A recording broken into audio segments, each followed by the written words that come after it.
Hey guys, Dylan Allen here from Allen Endurance Coaching. Today we got a video demonstrating how to get those glutes activated before you go run. That way where they're actually firing. A lot of runners I know don't actually use their glutes, or if they do use them, they're not using them as well as they should. I'm going to show you how to do it, and we're going to give you some pointers and tips on how to do it right and make sure you're actually using your glutes and not some other muscle group while you're doing it. So grab your resistance band and hang on. Here we go.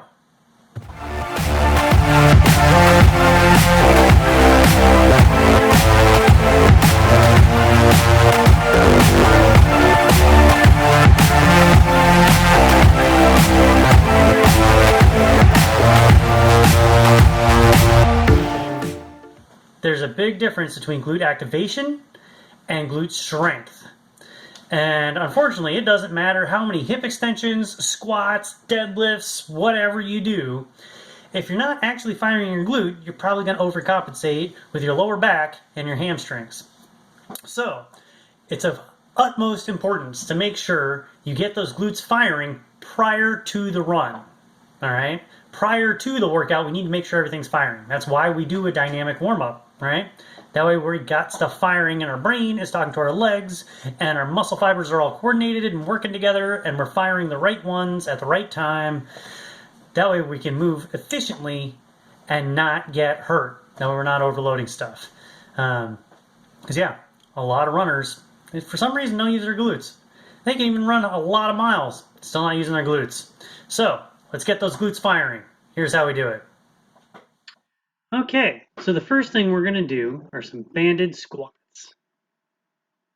And to do this, as you can see here, I got the band around my knees, slightly above my knees. You don't want to put it actually on your knees because the joint's not supposed to go that way. But just above the knees to give you a little bit of resistance, so you have to engage the glutes to keep the knees stable. I mean, notice there my right knee kind of wobbled just a little bit. That's the glute that's injured currently, right? So we expect that. But just 10 reps, easy peasy, up and down, keeping the hips stable, the knee stable. From the side, it'll look kind of like this. We want to keep the core engaged. Notice we're keeping the back flat, and it's parallel to the shins for the most part. We're pushing up through the heels and really focusing on firing the glutes to get us up. The second exercise we're going to do in the sequence is a lateral side step, again with the band around our thighs, just above the knee. And you'll notice here that we have to keep the glutes engaged and firing in order for our knees not to snap together, right? Because as we pick that back leg up, it's going to want to snap over next to that lead leg. So you'll notice here also that I'm in a 1/4 squat, just a little bit of a squat to kind of help keep the core engaged and get a good center of gravity, kind of get the quads and the glutes firing just a little bit, but just nice and easy, 10 reps from side to side. The third exercise in the sequence are monster walks. So we're going to continue in that 1/4 squat, keeping the knees apart as we step forward at 45-degree angles, a little bit of tension on the band. Then as you do this, you'll notice your glutes are firing in order to keep that hip stable while we do it. Now you notice here, as I'm going, I'm trying to keep my hips square facing the front. I'm trying not to pivot my hips from left to right. Again, we want to look for about 10 reps forward, 10 reps back. From the side, the monster walks look kind of like this. Notice it looks a little bit like a lunge, a little bit like a squat walk, but we're just bringing that foot in and then stepping out at a 45-degree angle. And you can tell that I am engaging the glute as I'm going. You see the hip is nice and stable. And on the way back, you got to kind of be in that half squat to keep the hip stable as you're reaching back in that good athletic stance. Now, once you learn how to fire your glutes well, and you find you need a little more challenge out of this, you can either use a stronger resistance band, or as I'm doing here, I got the resistance band around my ankles instead of around my knees. And because it's a longer lever, you get more force out of a longer lever, and so it's more work to stabilize at the hip if the pull point is on the ankle than on the mid thigh. But you still do the same number of reps, And that'll really get your glutes firing, especially if you're finding it's not working for you with it around the thigh. So the last thing in the sequence here is going to be some hip extensions. And you'll notice I'm paying attention to my core being stable. I don't want to arch my back while I'm doing this. I want to engage my glutes. And so if you put one hand on your stomach and one hand on your lower back, you'll be able to tell if you're hyperextending your back. The way to successfully engage the glutes is not to think about driving your hips up necessarily, but to think about driving your heels into the floor. You'll notice here I have my toes up. I do this anytime I'm doing any kind of lower core work, engaging the pelvic floor, just because it helps engage that pelvic floor. And so you just drive it through the heels all the way up. And then for grins, if you need to get a little more than just your glutes firing, if you were looking to get the hip flexors firing as well, so you can get a little more knee drive, you can get your glutes firing and get the hip flexors firing at the same time by doing bicycles with the band around your feet.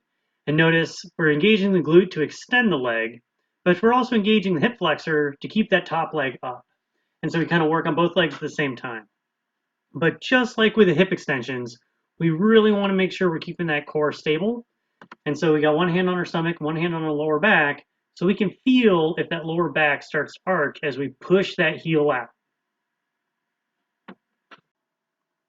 Now, reverse lunges are an easy thing to incorporate into any dynamic warm-up, especially because they don't require a resistance band.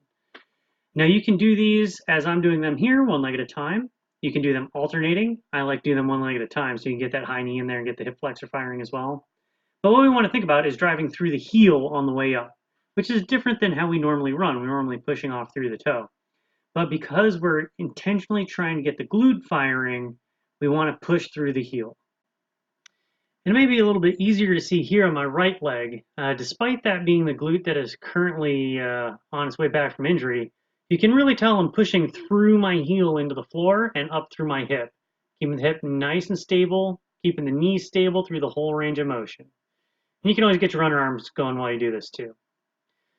Another alternative to doing this is you can do this on a small ledge, maybe like a 12 or 15-inch step, and that'll help you drive through the hip on the way up, simply because your foot is up and you're already in a hip, your hip is already flexed. Here you can see me do the same exercise from the front, and you'll notice I'm trying really hard to keep my knee stable on that front leg and the back leg while I do this. As we're lowering ourselves down on what is currently my left leg there, and then squeezing it up through that left glute. Again, you're just looking to do about 10 reps on each side. So that's how we get the glutes firing. By getting our glutes firing, we're going to have better biomechanics, we're going to have higher force output, which means we go faster, and we're going to have more stable hips, and we're actually going to be using our glutes instead of our hamstrings to move us forward. Hamstrings we use, but we don't want to rely on only our hamstrings, because then you're going to end up running into some problems with some overuse injuries. You got glutes. They're the muscle that makes a human. Pound for pound, we got the biggest glutes of any mammal on the planet. So, use your glutes. Be a human.